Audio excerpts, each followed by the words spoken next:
How's it going, people? Welcome back to the channel and welcome back to the Forever Arsenal podcast. We're here after every game, and every game doesn't leave us smiling. And as you can see, we're up 8 a.m. to talk about a game where we figured out plan B and plan C. We win with the strongest team we've got, and we move on to PSG in high spirits, high hopes. But it didn't work out like that, did it? Strong team, yes. Loss at home. No rotation, no plan B. But yeah, we're here to talk about it. Early morning, couple of us, Lee and James got football shortly. So it won't be a 2-hour pod like the last one. But we spoke enough on the last one and not much has changed on this one, in my opinion. Big up James, Lee and Jordan. Yeah, I mean, Lee, let's just head straight over to you. The lineup came out. It was strong. I was watching starting 11. I saw your reaction. I think a lot of people, including myself, agreed. You know, you expect to see some of the players, some of the important players, maybe taken out of the firing line. One, for a rest, for a little break, and two, to figure something else out. Lee, we saw none of that. No, and I was surprised, Turkish, you know what I mean? I did expect to see a bit of rotation. I expected to see, like, certain players kept out the firing line because it's, you know, Wednesday it's all on Wednesday. Everything was on Wednesday. I was shocked how strong he was. And my reaction was to that was, right, if you've gone that strong, you better win this game, Mikel. You better win this game, because if you don't, I see problems along the way. I thought first half it was okay. When we goes 1-0 up, you go, right, come on in, go for it. And it didn't happen. And then, like, I'm sitting with a couple of my mates and we're going, it ain't going to be long before they score. And everybody's saying it, and then it happens. The most shocking thing about the thing is they went and scored again. And there's things in this football team now that I'm getting. I spoke to a couple of guys. I can't take the credit for it. After the game, they came up to me and they're going, what do you think of that? And I just said, oh, I can't believe how poor we were. And one of them went, too cautious when we've got the ball, too cautious when we haven't got the ball.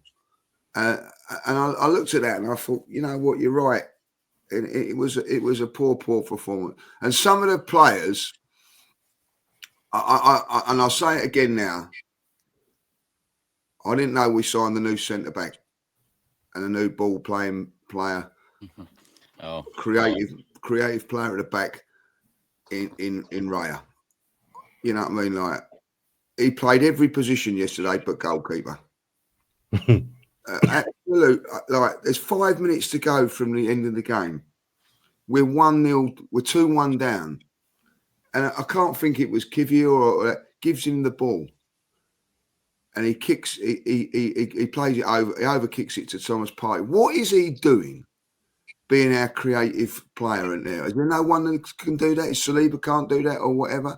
Now someone said to me, it's because you want to get everybody forward and all that, like, you know. But I'm sorry, you know what I mean. He played centre half in the first half, and then he got caught out again. You know what I mean, like. And my point being in this, why I'm going to criticise this, is because this manager is so cautious in every single part of the game, apart from the goalkeeper that can do whatever he likes. And it's crazy. The chances you can give away goals is so much worse if he makes a mistake. And we're so much cautious in every other department and every way we play. We do not take any sort of risks in midfield. We don't take any risks up front. It's all method, coach.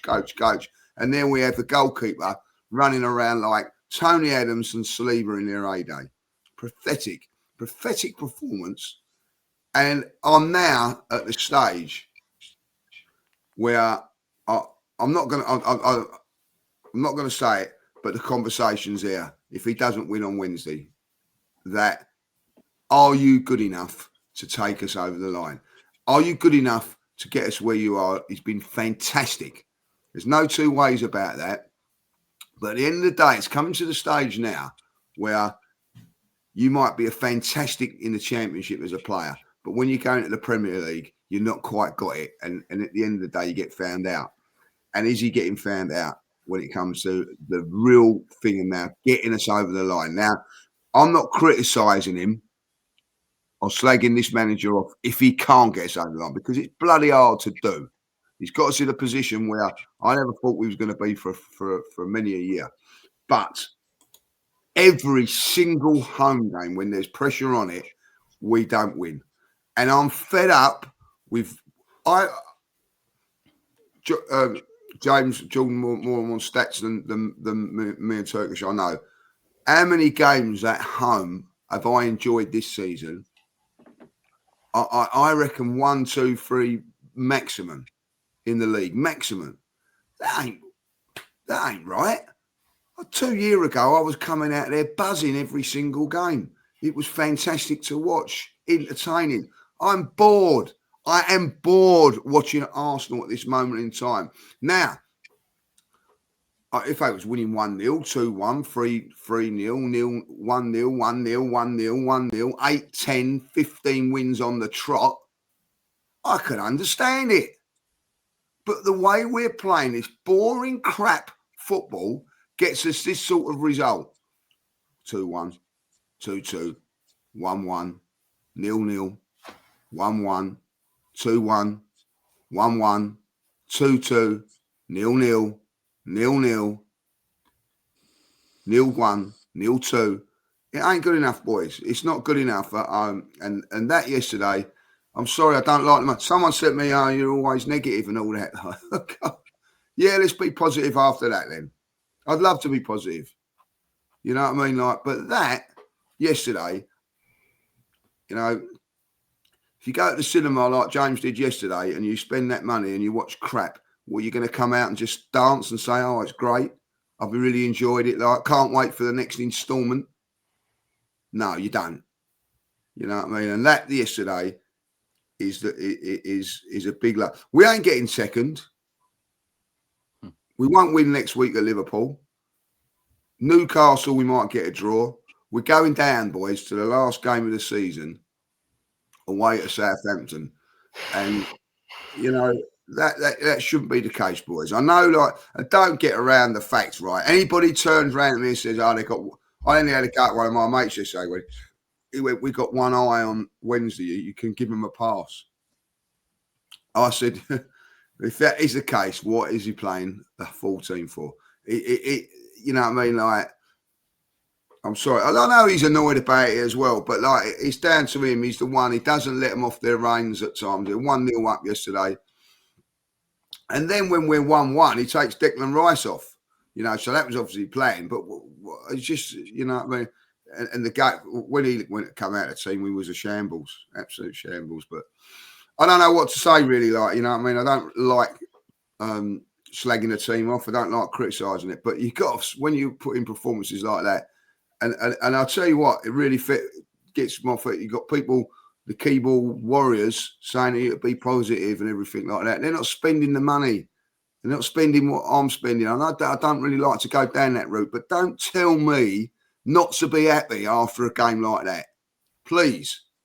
You know what I mean? Like, call me a bald twat, call me this, call that. Do not tell me to be happy and be positive after watching that yesterday and paying for that.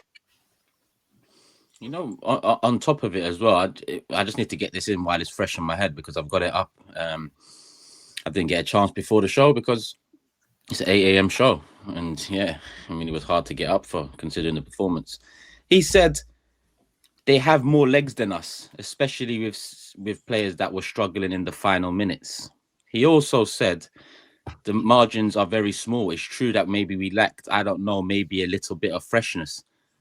Is that right, Mikel? So why didn't you change it up? Oh, hold on. Because we still have a lot to do in the Premier League. He's talking absolute rubbish. He's talking absolute rubbish. Even the interviewer asked him after, what have you got to do in the Premier League? And then he replied with, securing Champions League football. But how's he talking about tired legs and freshness before PSG? Surely this is part of why you rotate. I'm bamboozled by some of the things he says, and then he comes out with, What did he come out with? That bad feeling in our tummy. He's acting like our dad. What do you mean, other bad feeling in our? This is a professional elite level football club. What do you mean, the little bad feeling in our tummy? This is not kindergarten. This is not a primary school. To talk up. Talk up. Don't talk about the 7 players you saw in a tracksuit. Because I could say, okay, I walked into a room and I saw 22 players when you could have 25. And that's what the club left us with at the start of the season. It's all good and well, including Tomiyasu, who you gave a new contract to while he was injured. So don't talk to me about you saw 7 players. Jesus, no one. We want to see the back of him prior to the injury. Havertz doesn't change nothing up here. Partey was suspended 1 game, and he includes him in the lineup of the 7 people. Jorginho not good enough. He won't be playing with Partey fit. So all of this narrative that he's even trying to spin, it's just not making sense to me. Rotate the team, figure something else out. Do something a little different, because all you've done now is play the strongest team, more miles in their legs, less morale because it's 2 back-to-back home defeats. I don't understand how. I just don't understand what he's doing. I don't understand what he's doing. And to be so open with freshness and tired legs, really? Well, add that to the pot as well then, because that's a problem for Wednesday. But yeah. Sorry, I just thought let me bring that up while it's fresh in my head. And let me not even get started on the set pieces. Let me not even get started on the set pieces. Nikola Jova, take that painting down. Down. What's going on? I'll tell you what, another thing, sorry, just before I come in, like, I'll tell you about set piece coach. You've got to get a throwing coach. That's what they've got to do. They have not got a clue what to do at a throw. Not a clue. Professional footballers haven't got a clue what to do with a throw. How long does it take to take a throw? How long? And when they do, they give it away. 45 or seconds. closely lose it. Pathetic. It's because there's so much kind of the individuality is sucked out of this team. Now, when it all clicks and it all works, you know, it looks great. The intention, the coaching's there, but everything from every throw to every set piece to every play is coached. It is like, this is how to do it. And when that doesn't work, there's no individuality or individualism. I'm not sure what the word is, but anyway, I know what you mean. That's not pulling us through. So take the throw-ins. I can't remember the last time I saw the ball roll off the pitch and Arsenal players went, gimme, bam, throw, let's go. Never. Free kicks. You know, it was Erdegaard taking them until against PSG. Rice took it.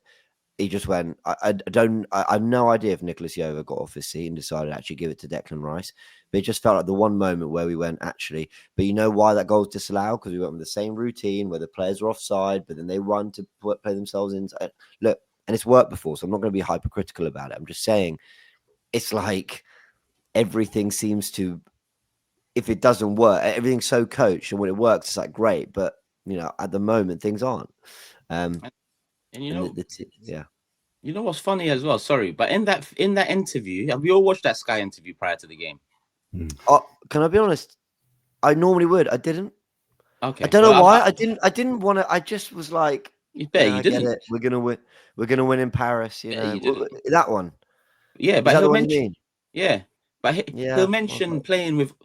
Listen to these names he mentioned, right? Because it is a big thing for me. I just don't understand how, you know, he can't see a little bit of how the individualism or ality, whatever it is required. He talked of Ronaldinho, Okocha, and Anelka.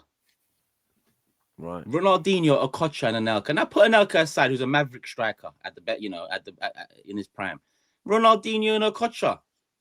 Ronaldinho and Okocha are 2 of the best players I've ever seen given a free role on the football pitch. Some of the most beautiful artists of the beautiful game. So it's in his mind that, you know, he's even played with players of that ilk. Not everyone can say that. And he mentioned them in an interview, but then you go and watch the game and everything is so robotic, down to what you said, even set pieces. We've got a free kick with, 15 minutes to go. Odegaard, Nwaneri, Zinchenko, and Kivior are discussing it. What the fuck is Kivior doing there, number one? Because I don't know. Sometimes Raya nearly comes up to discuss the free kick. Sometimes I'm seeing Raya thinking, looking at Jova, saying, "Should I go and talk?" Because so Kivior's there, he goes, and we all know Odegaard's taking this free kick. I mean, we all kind of know this, right? Ranieri's there for show, and then Zinni's there. I don't know why, maybe for show as well. And then 2.5 minutes goes, our free kick off the wall, hits the wall, and Odegaard's like, "Oh, what are you doing?" I've just literally written down on my notes here, Turkish. Odegaard free kick. Remember to mention there's a compilation going around of Odegaard's last 29 free kicks. I think 26 hit the wall. And you'd have thought after what Rice did against Real Madrid, that free kick, like, I forget trying to score from free kicks.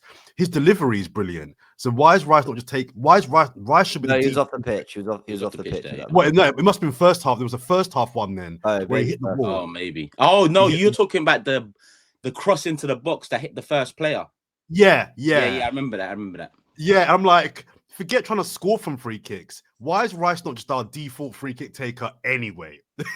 You know, forget, even crossing. We know Rice has got a brilliant delivery on him. He should be on all free kicks, period. Crossing or shooting. Sorry, I cut you off there, but no, do your thing. I was literally writing down Odegaard free kick compilation. Remember to mention that, because why this guy's still taking free kick? And you made a point there. He hits the first man, and then he goes, "Oh," he gets disappointed. It's like, bro, like every free kick you take, why are you still shocked? What are you doing here? There was a moment, John. I actually mentioned this on the watch along where there's that brilliant moment from Saka, the only good moment we had in the second half. By the way, Saka wasn't good. So and a lot of players are also not going to escape criticism. Yeah. I'm going to talk about why I think that was in a sec. But there's a great moment where Saka was on the left and he cut back onto his right. And do you remember his right-footed shot just went past the post? That's really good, right? But I saw Odegaard. Listen, I'm not just trying to butcher the guy, right? I actually think others deserve more criticism than him on the day, but he wasn't good again. But Saka went for the right-footed effort. It just went wide. And Odegaard kind of went, because it wasn't cut back to him in the way the coaching, normally cut back to the edge of the area where Odegaard would be. And I get all that. But I was also like, Saka just did something brilliant there, guys. He just did something on his own, a little bit of individual quality, a little bit of individual magic. He came off the right, he went to the left, and he nearly just belted it into the top corner. The brilliant bit of skill. He misses it by that much. And it's like, it just felt like the general reaction of the captain and maybe of the team was like, oh, but that was the wrong thing to do. And whereas I am so used to seeing this kind of football that I applauded. I went, oh, wow, good effort. Well tried. I mean, we were watching the Champions League semi-finals in the week, guys. I was blown away. I was blown away by some of the football and some of the individual quality we saw on display in the Champions League this week. But you felt like it was sprinkled all over with players with talent who could just deliver some individual moments and could just do things themselves. And we sort of seemed to sap that out the team. But yeah, anyway, so just one point I wanted to touch on there. Go on, John. You go ahead. I'll come in after. I've got some other bits and bobs I want to add. Sure, yeah. This was supposed to be the game, guys, against Bournemouth, where Arsenal were either 2 points behind Liverpool or even 2 points ahead of Liverpool. And there was going to be a big bit of TV coverage, fans with flares before the game, a carnival outside the Emirates, 3-4 games left to go, title race is on, 2 points in it. It's a winnable game against a good but not amazing Bournemouth team. Like, this was meant to be the game where the race like hots up. And obviously it wasn't. Liverpool won the title and the game is just kind of fizzled out. Bournemouth probably won't get European football. And it just kind of fizzled out into a bit of a meh occasion. And I'm still pissed off that we haven't been in the title race. The title's now obviously clearly been claimed and gone. But this was supposed to be the game that I looked at the start of the season where, 4 or 5 games to go. We're going to be in and around the title race. Let's have it. And it just wasn't. I'm going to give the fan base, this isn't going to go down very well, but we're going to give the fan base a bit of stick here, a portion of the fan base, because these results that are coming, I think, are in part to a malaise and a vibe of the league games don't really matter, right? Doesn't really matter. And it's only now that we're not winning these league games, people are getting a bit more annoyed. But for me, back to Everton, the Everton game. The Madrid game's more important. And people will say, oh, but the players aren't affected by what the fans think. There's two different things. Well, if that's the case, then why do we have fans in the ground? If the fans don't affect the players, and why the attendances affect the players, and show me the fans in large parts the league campaign, they don't care. The atmosphere, I was at the Brentford or Palace, Brentford game. The atmosphere was awful. It said to me, the fans really don't really care. And when the fan base at large have this vibe of, the Madrid game's more important, the Paris game's more important, that's going to bleed into what the players feel. I genuinely believe that. So I think the fans have got a role to play in these performances. Now, I'm going to get to the players and Arteta in a second, but I'm not going to defend the fans here, because although the fans pay their money and they turn up, and I'm not talking about all the fans, but we can't deny there is a large part of our fan base that have been saying and pushing the narrative that the games don't really matter. The league's gone, so they don't really matter. And I'm like, that's fine. If that's what you feel, you're entitled to that view. But then don't complain then when that form bleeds into the European games. We've been blinded, not blind. We've been distracted by two amazing performances against Real Madrid. But the last month, 5 weeks, we've not been good. We've not been good. And I, from the get-go, have said performances matter. The league games do matter. Finishing second does matter. Let me tell you now, the only reason, guys, the only reason we are guaranteed for me to get Champions League football next season is because Chelsea's run-in is a madness. I think we're going to get overtaken by Newcastle, Man City, and possibly Nottingham Forest. It's only because Chelsea have got a mad run-in we're going to get top 5. And those that say second, third, fourth, who cares? Fine. That's an opinion that's valid. No problem. But the optics of going from second to 5th are horrific, in my opinion. But finishing 5th, in terms of standards, it's really bad. To go from second to scraping a European Cup place next season, for me, is so bad.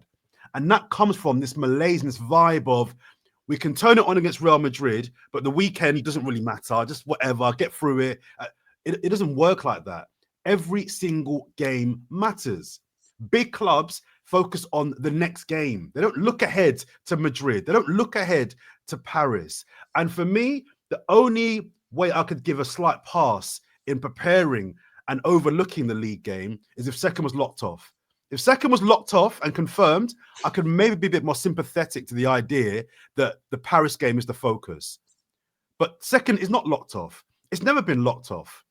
It's not been locked off. And we're now in danger of scraping a Champions League spot. Wednesday is really important, and we'll get to that in a second. But I think the fan base, not all, but a part of the fan base are to blame. I'm just going to say it, to blame, because they're rocking up with the Emirates with this, it doesn't really matter. Oh, we've drawn. Oh, we've lost. How are Bournemouth beating us at the Emirates? How is that happening? Sorry, John. This has come up. I don't know this, right? If we come 5th, or whoever comes 5th, right? If Man United or Spurs win the Europa League, they get Champions League. Does that mean we have 6 teams in it? Because I don't think we do. Yeah, you get 6. Yes, there's no way the 5th spot top 5 gets 6. Right. So it is a top 5. Okay. Yeah. Okay. Just on that point, Jordan, I had a good Turkish. We actually had a good conversation about this yesterday outside the studio. And okay, the bit I really agree with you on, Jordan, is the optics of second to 5th. I never said I don't really care whether it's second or 5th. For me, it always mattered, and the optics always had to be maintain a certain standard and at least hold on to that place. That's where we've been most of the season. Yes, in theory, it doesn't matter too much, but you're right. There's a standard. The bit I disagree with is on the fan side, because guys, I feel for the fans, man. They show up home and away. Like, they are always there. They have been on this journey for 3-4 years. And 3 years ago, it was neck and neck with Tottenham for Champions League football. We miss out. Then the year after, it was going for a title race. We miss out. The year after that is going for a title race again. We miss out. This year, we've had nothing to play for in the league in terms of okay, now we've been so bad, we've dragged ourselves into a Champions League, conversation. Domestically, general. But it'd fallen away so much that it's like, okay, well, and you're trying to ignore a terrible summer and a terrible January, and you're trying to ignore it just to think, okay, but the Champions League, this is where it can happen. I feel for the fans. I've been outside the Emirates with Turkey. We've done these previews, and we've said, oh, it's kind of a bit annoying what this game because it's all eyes on the Champions League. But we're talking as fans. Like everyone in life has things going on, and it's very difficult to always convince yourself that every game really, really matters. But that's not my job. As a fan, I know it's like as a fan, it's like we like this kind of but yes, it is. Your job is to support and to be there every step of the way. The people have shit going on. It's the job they are paid as footballers to give it every single game. And the one thing I've always said, whether I've cared as much or not, is that was someone's first game at the Emirates yesterday. Mm-hmm. That was a young kid's chance to go watch their heroes play football. Someone flew 10 hours to go to that game. So it's the responsibility of the players and the manager to treat every game with the same attitude. And the one thing I wanted to bring up in my notes, and I didn't really clock this, and big up Robbie, he made this point. I caught them when they came out from the fan cams. That first half, Declan Rice was everywhere, bombing up and down the pitch. The ball was going out to Saka. Things were happening. There was rotation. There was hard work. It was like, and I'm not saying this happened, it was like the second half, they were all told, whoa, there's a game on Wednesday, take your foot off the gas, there's a bit. And then suddenly Rice was in the game. Saka was doing nothing. Trossard Martinelli was shocking. I can't even talk about Martinelli's work rate like I normally would. The things that were like, at least you'll go, oh, well, that was a bit positive from the first half. That's suddenly gone. Now, is it because Bournemouth got a lot better, or did our intensity drop because we had an hour on Wednesday? I don't know. But I don't, ultimately, I'll say all this to say, I don't blame the fans for feeling a bit apathetic. I think it's almost inorganic to just be like blindly like, yeah, come on, every game, let's go. The beauty of a Real Madrid atmosphere and a PSG atmosphere is that there's a reason for it. And I think the players need to pick us up. Just before you come in, Lee, just before you come in, I just want to wrap that for me. The majority of the blame for me is Arteta and the players. And we're going to get to that in a second. So yeah. I want to be very clear. It's their job to perform. I'm just saying we can't deny there's been a part of the fan base that have had this vibe of don't really matter on the week. And if you have that, you say it online, you say it on podcasts, and you go to the ground with that energy, that's going to come across to the players. I'm not excusing the players. Believe me, I'm not. It's covering like fans. Of course, they want to win and all that, but they want to make excuses all the time. You know what I mean? They want to stick up. They don't want to criticise Arsenal Football Club. They don't want to criticise the manager. So they rather criticise a flag going up at half time or the atmosphere ain't great and all that. Like I've seen Spurs lose 19 games this season. I've not seen one article on all that saying that Tottenham Hotspur Stadium's a disgrace. It's not this, it's not this. I've seen Man United lose so many games. It's about, you know what I mean, like Postecoglou's turned around and said it's about injuries. Never is it the fans are crap or whatever, like, you know. Then I got Man United. I've never seen them questioned and all that. Like what I do see questioned every single time now is Arsenal fans. Arsenal fans criticise for it, whether it's atmosphere, whether it's this or this is that. And at the end of it, right and all, us fans should be unhappy at the moment because we've not put in a title challenge. We've gone to January, right? And when we got a chance to address our injury situation, the club done nothing, right? And at the end of it, you've then got a manager coming out going, 4 days later, I've got this player, that. Why wasn't he saying that in January? Why wasn't he coming out in January and saying, I've got this and this and this and this and this, right? And we've had to endure all of that, right? We've endured not being in a title race this season. Don't forget, this is all coming, boys, in the next couple of weeks. Oh, Arsenal are in a 2-horse race and come 5th or 4th or whatever. That's coming. That is coming for us fans when realistically we have never been in a title race this season. Never been in it.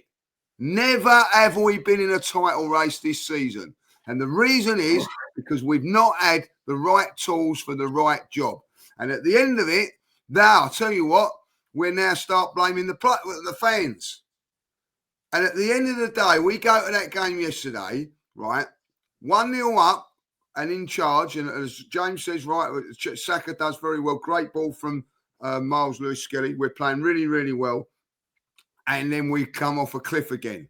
But the fans have got to be up for it every time. And it ain't right, like, you know. And when that manager turns around and says we haven't secured Champions League football, do you know what secures Champions League football? Winning it. And it don't matter then, does it? So now he's saying, like, oh, we've got to secure. What's he telling you? What's he telling you? He doesn't think that we're going to win it? He should have said, I'm winning on Wednesday. I'm making 8 changes, supporters. And that is what we want to go down the route. Not, oh, I tell you what, we're going to play our full team today because by playing his full team, he doesn't fancy us. He doesn't think we're going to win it. Because that is the thing he should have said. He goes, I don't care about coming second or third or fourth. You know why I don't care? Because we're winning it. And he hasn't done that. And then all of a sudden it's our fault, us fans, for not being up for games. I've had enough of that. I've had enough of people criticising and all that when it's unjustified. Right? It's unjustified. I hear what you're saying, Lee, but for me, it's not an either or. If we win on Wednesday, I'm not going to excuse. I'm not going to excuse Saturday. There's too many fans that are like, "Oh, if we win the Champions League, we can forget finishing third or fourth or whatever." No, if you're supposed to be a big club, you're supposed to try and go and win on Wednesday, but still maintain the league. Is your bread and butter. Jordan, go on. We haven't got a big enough squad. If we want to win the Champions League, you've got to make sacrifices, right? That's my opinion, right? You can't play Declan Rice week in, week out. If you're going for the title, it's a different thing. But listen, at the end of the day, if we go on and win the Champions League, right, and come 5th, does it matter? Yes. Why? Because there's standards, Lee. We just won the Champions League. I'll be in central London. I'll be in Islington. I'll be all over London. You know, top off. Well, no one wants to see that, but I'll be celebrating. I'll have my tifo. I'll have my, you know, I'll even be wearing an Arsenal shirt. You know me about grown men wearing Arsenal shirts in public. I'll be wearing a shirt in public. Yeah? I'll be everywhere. But I get that. What you're saying. I get what you're saying, right? When Chelsea fans, right, come to the Emirates or we go to them and they start singing Champions League, you'll never sing that. Do we ever turn around, oh, you come 6th in the league or whatever? Right. It doesn't matter. Lee, They're champions of Europe.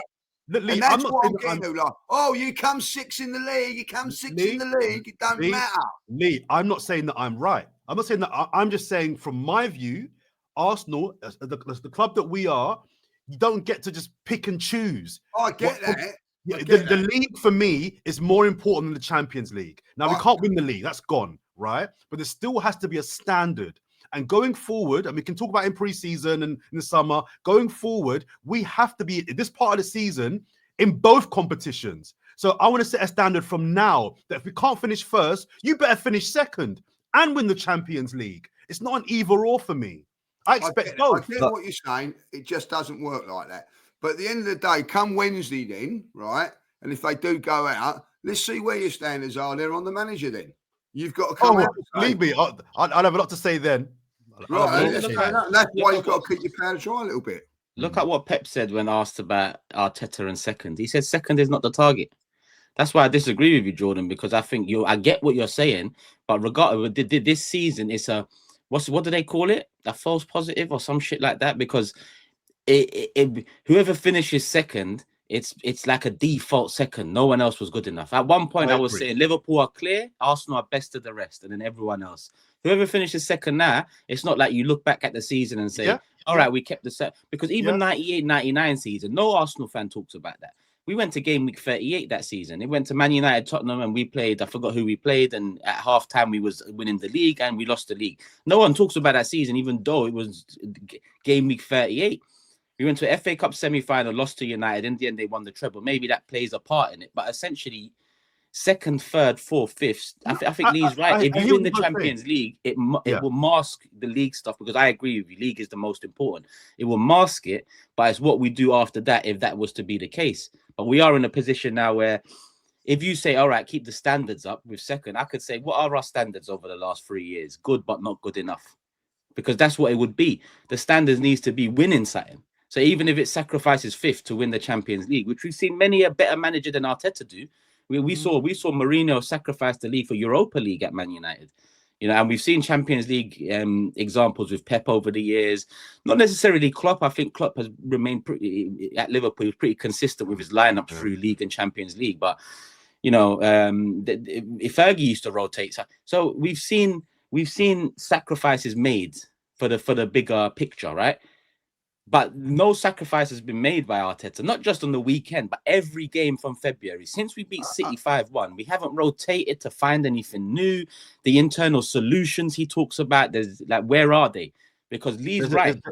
You can say 7 players here, but in January, there was 6 players here. Probably more important because Saka was amongst them. Martinelli was amongst them. But in that month, you didn't say, I walked in and saw 6 players. Yeah. You said internal solutions, market opportunities, and all of that shit.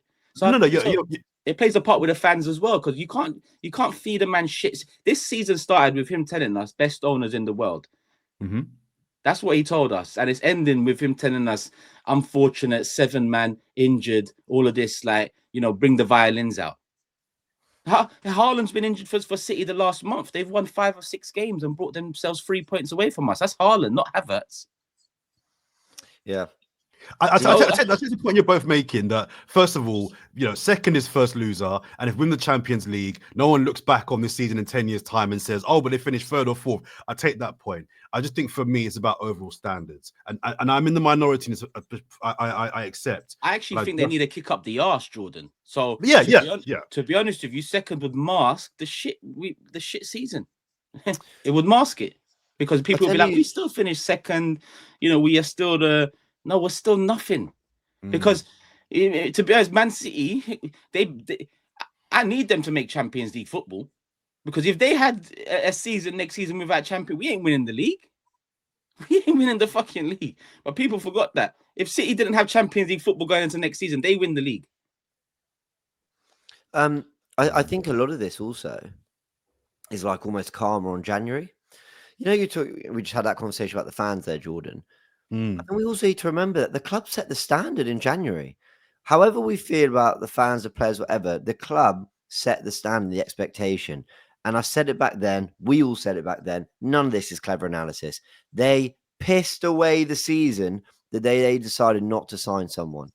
When they in January looked at that squad, I'm not just talking a striker, because now how many positions are we talking about addressing? There was not one area of the pitch that they thought they could address and improve in January. Not one. Not a backup for Ødegaard, not an upgrade on Ødegaard, not some depth out wide, not a striker, not even someone who could come in and do a job, not an Asensio, not a Rashford, nothing. There was nothing they thought they could do to help us in January. They set the fucking standard then. That's when the club said, we'll give it a go. Sure. We've had loads of injuries. We'll say that was the most infuriating window I've ever experienced as an Arsenal fan. I've never seen us. And do you know what? I take everything you've all said about Arteta, but to be fair, in January, he was wanting a striker. He was 2 weeks in. 2 weeks in. Yes, that's very true. You're right. After Man United, he's changed up.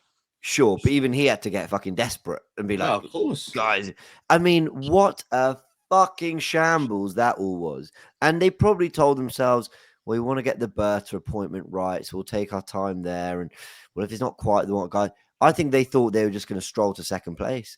I think they thought, and actually, the chickens have come home to roost, or whatever the fucking saying is. So there's a little bit of karma from January there, where I think the club are starting to sweat a little bit on their Champions League place. And do you know what? They deserve to, because they absolutely gambled away the second half of the season and just went, we're not going to win the league. It's not quite right. We'll see. That extra 20 million on Watkins wasn't worth it.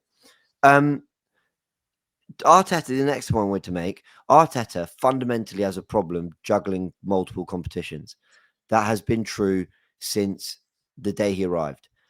He has always struggled to replicate what he's getting in terms of a real positive, whether it be a tactical tweak, whether it be a degree of momentum in one competition, and that carrying through others. And I can go through every single season he's had as a manager, and that proves true. The year we won the FA Cup and we beat Man City, we beat Chelsea. People forget we went to Sheffield United and won in the quarterfinals, last minute goal. They were a good side then. They finished 8th, I think. That was not, I actually think they finished above us. That was not an easy thing to do, to go there and win the quarters of the FA Cup. And we had some other good away results. In the FA Cup, did the job. In the league, drop points, then a win, then drop points, then drop points, then a win, all over the place.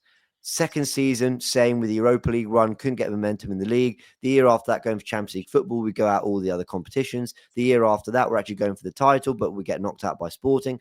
Every single year, examples of there being one area in which Arsenal are delivering, and it feels like all our eggs are in that basket, and we fall away with everything else, and we keep justifying, but it's all right because we've got this to go for. And ultimately, have we delivered on any of those other things when all our eggs have been in that basket? No. I think juggling competitions has been a major, major problem for Arteta. And he looks frantic on the touchline and he's trying to give instruction. You can see the urgency is there. I think he wants to win. I don't question that. But there is something, the energy and the urgency from him isn't translating to the players for these other competitions. And I think his ability to rotate across the whole season, which we've criticised time and time again, continues to be a problem, and you can see it in our energy levels towards the end of the season across multiple comps. The third thing I wanted to talk about, unless you guys wanted to jump in on any of that, but I do have a third point. Fascinating stuff. Go on. The third thing I wanted to mention, and again, we have to caveat it with this because people get really upset and offended. I don't really know why. I still believe Mikel Arteta is going to lift major trophies in his career as manager. And I believe he deserves another summer. And I believe he deserves next season. I want to see what he's going to do with Berta. I think this is the first season in probably 4 years that I felt he hasn't improved. This is the first. And yes, there's injuries and context. But guys, he hasn't improved this year. This year hasn't been a good coaching performance despite all the context and everything from Arteta. However, I think he deserves another year. But the reason I say people get upset is about what I'm going to bring up now. I mentioned on a video I did that the other 3 semi-finalists, Luis Enrique, Inzaghi, and Hansi Flick, none of them have managed in the Premier League. Not one of them have managed in the Premier League before. And I was blown away by all 3 of those sides in midweek. I thought PSG, that first 20 minutes, were sensational against us. And actually, for a lot of the game, even though I thought we fought to get back into it, played some brilliant football. I thought Barcelona were just scary to watch. The football, the rotations, the fluidity, the positions, everything. And Inter Milan, who actually got battered for basically 75 minutes that game, still direct, completed the most forward passes percentage-wise of any of those 4 teams. I looked at the numbers. Scored 3 goals. Were that close from a 4th. They looked dangerous on the counter-attack. They went toe-to-toe with Barca. Yes, did a lot of defending, but my word, came out with something and looked very impressive on the eye. So we shouldn't be scared to have the conversation around Mikel Arteta's future. Now, do I think it should be just before PSG away? No. But I'm just saying, if it comes to it, at the end of we should be able to have the conversation. Sorry, James, what's the link with the 3 not managing the Premier League? Sorry, I didn't understand that point. Do you remember the age-old who do you want to replace him if ever question? Yeah, I hadn't implied that very well. What I'm trying to say is people often throw back at you, well, who do you want? Well, okay. all 3 of those managers look bloody good. And why do I keep forgetting his name? The Germany manager. Flick. Nagelsmann. Nagelsmann. I don't know. Yesterday I forgot his name 2 times. Same thing, yeah. And then Nagelsmann. Right, listen. I'm not trying to open a big can of worms and ask, well, who do you guys want? But the point I'm trying to make is, while I'm sympathetic and saying I'm backing Arteta, I'm still there. Like, come on, I think he can deliver. I'm also not like, no, don't talk about a world without him. There's a fantastic platform there. There are great players. I actually think we're going to go and win in Paris, and I think Arteta's going to prove that there's that continue to show us there's something about him. And I think he deserves another year. But I don't think we should be scared to ask the question. So the reason I mentioned these 3 other managers not having worked in the Premier League, they're very, very, very impressive managers. And listen, Arsenal is a very attractive job. Like, one day that might be a conversation we shouldn't be afraid to have. And I don't really know why people are so terrified of mentioning it. Like, maybe the next step is he got us to here, but someone else takes us forward. I'm not there yet, but I'm not totally blind to the idea that might be it. And let's be honest, all these years of growth, we haven't lifted anything. And this team deserves to. And I don't want that potential wasted. But just one last time for people, before you all in the comments, I think Arteta will get there and I would keep him. You know what, just on the games that he's talking about, because I see a lot of people saying, yeah, but we had the most XG over the 4 teams in the semi-final. Like, listen, the problem with XG is exposed even more if you watch if you watch Barcelona, because the thing about XG is it's defined margins, right? It's if you play a 90-minute game to create the best possible chances, right? Like, for example, that Saka moment where he cuts in, takes a right-footed shot. The system would say, play it to Odegaard, fine margins, he's in a better XG position, right? Guess who wasn't in a great XG position? Lamine Yamal on the right wing before he takes on 3 man and then cuts it in and then kisses it off the post. Guess who else wasn't in a great XG position? Rafinha at the edge of the box. Or Thuram back to goal. Not Thuram, Dumfries back to goal. He's a defender. He has to kind of overhead scissor kick it. These ain't high XG chances, hence why their XG is not as... But when you watch the game, oh my God, fuck XG. This is why I say fuck these stats, because it can be manipulated in any which way. Like, fucking XG, our XG was 1.6 because we worked 90 minutes to pull out that 1.6. Whereas these other teams, like a Barca, for example, or a PSG, would, in their patches, in their 20, 25 minutes here or 30, they are one after the other. It might be a high XG chance, then it might be a top corner effort from outside the box. Do you know Spurs have got a higher XG this season than Arsenal? Of course, they that's all they played for, XG. Turkish, I'm so glad you brought this up, and yeah, I'm gonna promote myself here in the Gooniverse. I did a video on Thursday looking back at the two, and I talked about that, the XG and why it's a load of bollocks. Mm-hmm. Now the stat in itself isn't complete bollocks, but to use that and go, oh, we had the highest XG and we're the only ones that didn't score, and they scored 3 from 1.1. And listen, fuck all that, because I saw Barcelona peppering the Inter Milan goal. And I saw Inter Milan, every time they got the ball, they didn't go, slow it down, run to the kosh. Bam, 1-2s, combos, in behind, all slightly offside. Mkhitaryan was in, that could have been a 4th. Every set piece, there was a threat. Sometimes football's a feeling. And I watched Inter Milan and Barcelona. Every time the other one attacked on each other, they were at 6 and 7. It's like, oh, my word, they've got a scrambling here. Ball into the box, head it out. Shot comes in, block right. Keeper doesn't have to make a save. My word, they're scrambling. We haven't had teams scrambling. When do we have teams scrambling? And yes, we accumulated a higher XG or whatever, okay? But 2 things. The Martinelli chance came 25 minutes before the Trossard chance, which came however 20 minutes before the chance before that, right? They're all staggered. They are so far apart. And then when that moment happens, you don't go, right, we build on it. We don't. That was the moment. It's like, well, let's hope we get another one soon. There's no kind of sustained pressure. We don't lean on teams. Like, to use a boxing term, we don't lean on an opposition and make them feel like we're heavy, like, oh my God, we're really struggling to kind of deal with them. It's a real problem with the way we play. And then who do those do you know what? I'm really promoting this video, but let me read you something, yeah? The Champions League scorers this week: Dembele, Thuram, Dumfries, Yamal, Rafinha, and Ferran. Let me just read you some of their GA.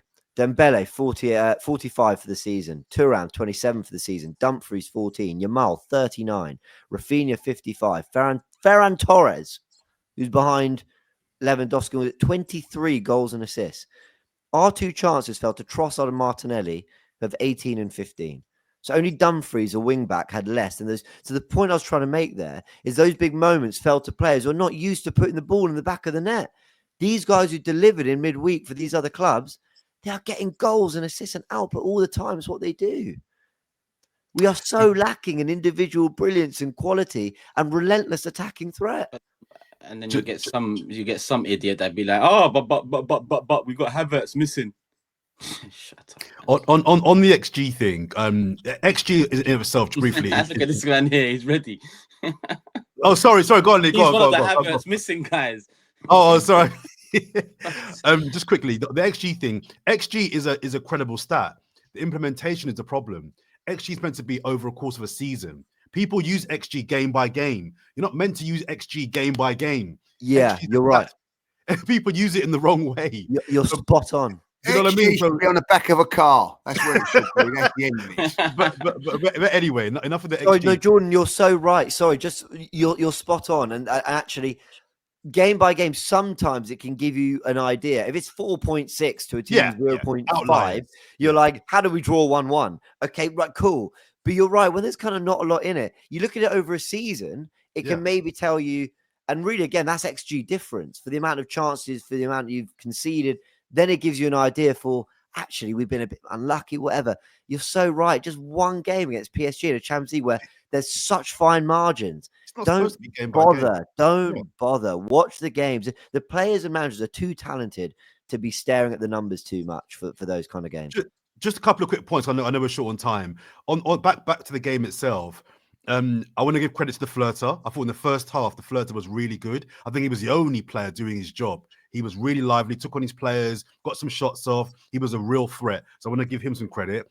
Guys, David Raya's moving mad. He's moving mad. And he's been moving mad for about a month now. Yeah. And he's getting to the point now where, personally, he's probably just still my player of the year. But I'm telling you, the way he's moving right now, he's moving mad. Just want to make that point. Why? He has made it. Moving mad. Why is he moving mad? Yeah, is it the positioning stuff? The positioning, going back to Lee's point earlier on, I think he's gone too far with this. You need to be the 11th player. I understand the modern way of coaching is you want your goalkeeper to be an option as a fifth defender almost. I'm not against that, but there are benefits to that. He's taking it a bit too far. His kicking has been a bit off for a few weeks now. He's not letting any clangers, but just the small things which he's not been doing, in his time at Arsenal so far. I'm noticing her creeping in. I'm like, bruv, what are you doing there? Just a few things. I'm like, he's not at his best at the moment. So I just wanted to make that point. But I've also heard people talk about Arsenal in the first half were really, really good. I disagree. They had 3 or 4 chances to score goals. How can a good first half be where the opposition could have scored 2, 3, maybe 4 goals? That's not good. Huh? Not a free header. Yeah, they should have been winning. So I'm hearing they were good. Arsenal had a good first half. No, they didn't. And the final point on Arsenal would just be, I felt for a while now at home, to my last point about the first half, we've got a decent to good home record. But even last season, when we were really, really good, I always felt, and it's been exacerbated more this season, we still give up way too many cheap chances. Yeah. Too many teams get too much joy at the Emirates. And I don't quite understand why. Because 2 years ago, defensively, we were absolutely a beast. Teams couldn't get anything from us. We've gone so far away from that. Even if teams don't score 2 or 3 goals, over the course of 90 minutes, your Palaces, your West Hams, your Bournemouths, they're getting 5, 6 goal-scoring chances. How are these teams getting 5 or 6? Not half chances, goal-scoring chances at the Emirates. That is not good. That's not a fortress. Even if we win the game, we're giving up way too many cheap chances. Stupid, cheap. And this isn't Man City or Liverpool we're talking. We're talking mid-table to lower Premier League teams coming to the Emirates and bopping it around and having. I'm like, what's going on here? So that's something for a different discussion for a different day, maybe, about just a couple of years now. I've noticed, even in games that we win, teams are having way too much joy at the Emirates. I want to talk about the Paris game, but I'll defer to anybody else before we move on to the I just want to say quickly, the VAR again gets involved. I've looked at it 10, 15 times. Well, I don't care if it's a goal or not, you know what I mean? But I see exactly the same goal Aston Villa last season with Havertz, and it gets chalked. There's not enough evidence, so you know what I mean? VAR is just pathetic. It's pathetic. Once again, it's 54 minutes in, so no one can say we're making excuses. We were shit that second half, but I'm so glad you mentioned it because I would have forgotten. It's off his fucking elbow. I can't. Yeah. I mean, I actually think it's quite clear. Like I look at it as like that's off his elbow. Like it's in the back of the net. Off his. Wasn't Odegaard's arm holding him as well, though? But if they come in and go right, goal disallowed, but we're going to give you a penalty, I've got no problem with that. At least they've from the images I've seen, it looks like Odegaard's holding his arm, and the assumption is that it hits the elbow, but it also looks like it could have hit Odegaard's arm as well. So don't. But again, that is what it fucking is. It is weird. Look, for me, I think it looks to me like it clearly just goes off Evan Nilsson's elbow, and I can't believe with how they fight tooth and nail to chalk off every goal, which fucks me off. They looked at what I thought was a pretty clear one and gave it, but it doesn't matter, people, because a draw would have been shit anyway, and it doesn't matter, and we weren't good enough. So but the PGMOL continue, and the refereeing standards continue to be shit. So it is worth mentioning because I just thought it was another shit decision. It's embarrassing now. It's embarrassing. Look, 5 minutes sitting around, like, you know what I mean? Do you know what? Sorry, I'm really not sure because I'm the one who has to leave. Sorry, but Arsenal have been terrible, and I don't think we've made actually many or any refereeing excuses really for what the last month has been. No, but I just want to say, Lewis Skelly, it wasn't a penalty for the Everton goal for me. Norgard should be sent off. That's in the 1-1 draw as well, and this game too. Listen, who fucking cares? But I'm just saying, the standards haven't got any better. Just because we're not talking about it as much doesn't mean like, the refereeing's been fixed on the side while we've been worrying about other things. That's 3 more shit decisions. But we've got bigger fish to fry, as they like to say. So whatever. No. Just a quick line on the Paris games. I know, James, you've got to go in a few minutes. We've got to do comments and things as well. Is that right, Token? Can I just make a quick point on the Paris games? James, then anything, and Lee, but yeah. So I'll be brief. Well, I imagine we were going to touch on this. Just briefly, I'm with James. Having said what I've said before for the past 56 minutes, I think Arsenal win on Wednesday. And you guys know that I'm not the deluded Arsenal fan. I'm not the biased Arsenal fan. This is not seeped in me. Just what you call it, copium or hopium, whatever it's called. I genuinely believe Arsenal will win. Kaka's knocking on the door. There's no need for that. No need for that. For our new listeners, Turkish is talking nonsense, all right? And my lawyers will be in touch. I think we win on Wednesday because despite the narrative being that all the pressure's on Arsenal, I think it's the opposite. I think the pressure is mainly and largely on Paris Saint-Germain. I think being away from the Emirates, first of all, might suit Arsenal. I think having Thomas Partey back is a massive, massive addition to the team. That allows Declan Rice to do what he did on yesterday, which is get forward and be a goal threat. But I think Arsenal have to manage this game really well. One thing I will credit Arteta with, which I asked for pre the Madrid game, was navigating 2-legged games really, really well. I think he did that really well in that particular tie. And what I think he did well in the first leg is by not going for the equaliser, I think he recognised it's not our day today. It's not our day today. Take the 1-0. Just take the 1-0. 1-0 is not a great result, but it's not over. It's not terminal. We go into this game, we can score a goal. We haven't got to try and score an early goal. If it gets to 70 minutes and we're still 1-0 down, I would take that. I would take that. We haven't got to score an early goal. If we go for it, try and score the early goal and get stung, then it is tie over. So we've got to box really clever, really, really smart in this match. We haven't got to get an early goal. We've got to control the game. We've got to try and quieten their crowd the way they quieted our crowd, quieting down our crowd. My grammar right. But we haven't got to score an early goal. We've got to be smart. We've got to stay in the game and pick our moments. A couple of things. What are our strengths? Set pieces are our strengths. Let's use that. Let's try and get a free kick around the edge of the box. Let's try and get some corners. Let's try and play to out what we're very good at. Let's get Saka on the ball. Let's get the flirter on the ball. Let's really push their guys as far back as possible. And my final point would be this. If I'm repeating myself from the last pod, forgive me, but I made the point on an Arsenal pod last week. This isn't about tactics or talent, because arguably they win both of those battles. This is about heart. I keep being told this is a new Paris Saint-Germain. It's not the Galactico, it's a new Paris Saint-Germain. Okay, let's test that. Let's test that. Let's see if this Paris Saint-Germain is a new team that can handle the pressure. Because remember, this team has collapsed 3 or 4 times in the last decade with bigger leads than 1-goal leads. They've collapsed before. So what I'm saying is, Arsenal, let's test their heart. Yeah, we saw last week, I was at the boxing fight between Eubank and Ben the other day. That wasn't a fight about talent or tactics. That was 2 fighters that refused to go down. That was all about will and heart. I want to see Arsenal do the same thing. Yeah, let's push that. Let's test their heart. Let's push it and see how good they really, really are. I'm really positive about this. This is about mindset. We could be in the final this time next week. Yeah, it can happen. It's not a wild thing to say that we could be in the final. We could be in a Champions League final come Thursday morning.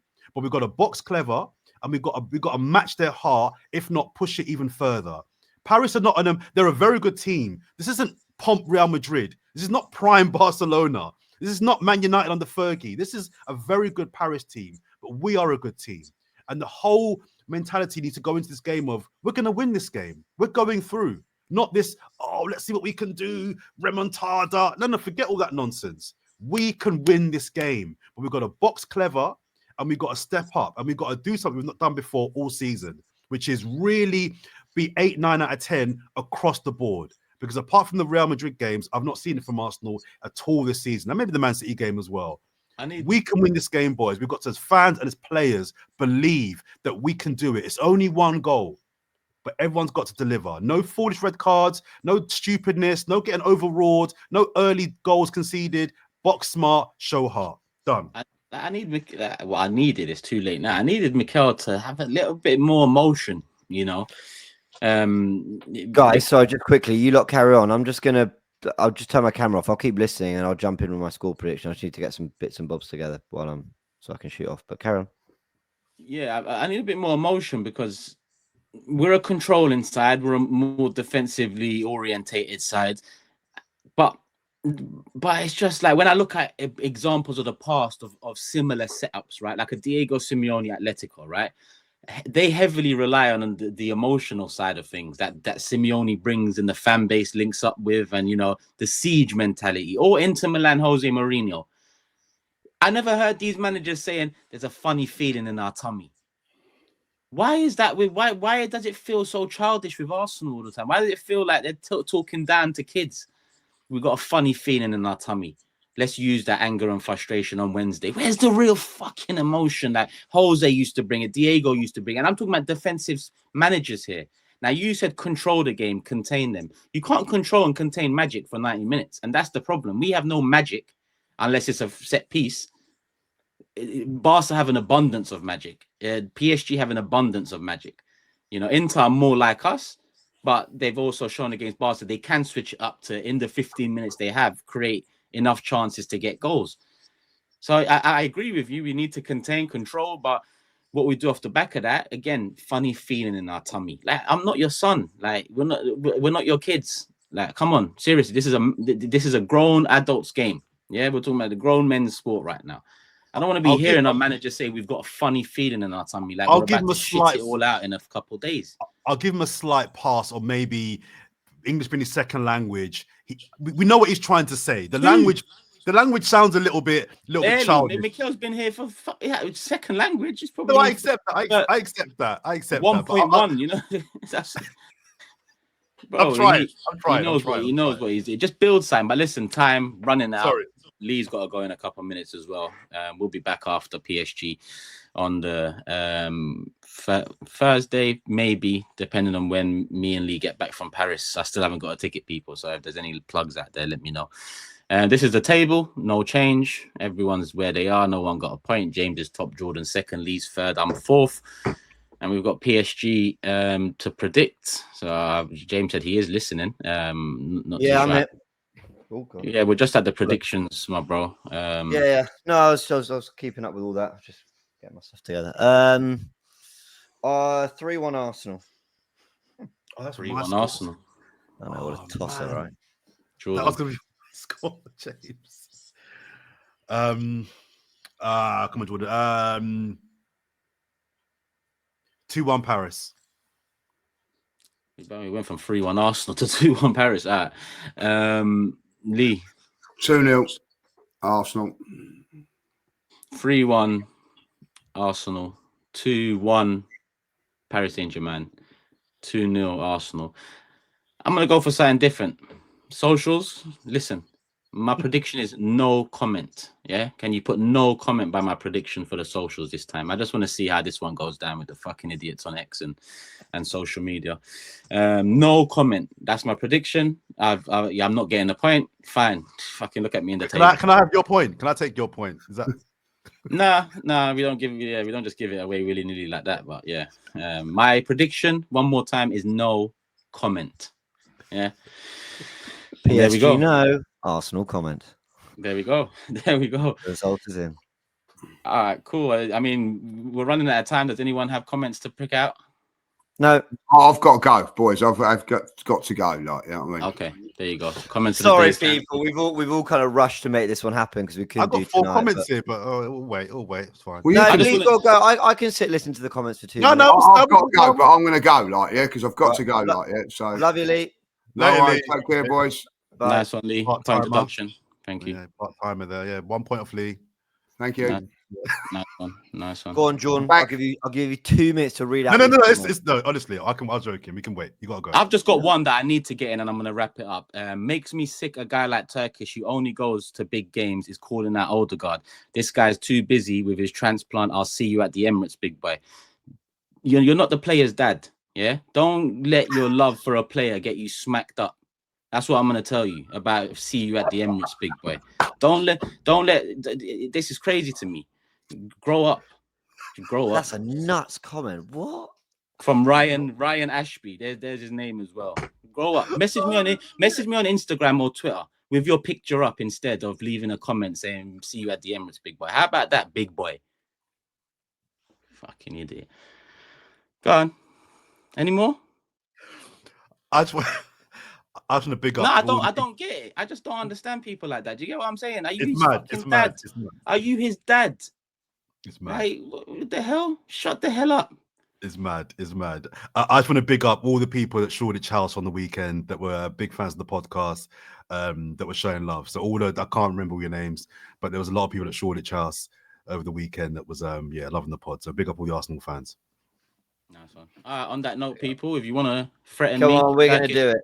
Turkish LGN, Instagram, X, and yeah, according to James, we're gonna do it. According to Jordan, we're going to do it. According to Lee, we're going to do it. According to me, no comment. Love for the love. Hit the like button, people. We'll be back after the PSG game. See you then.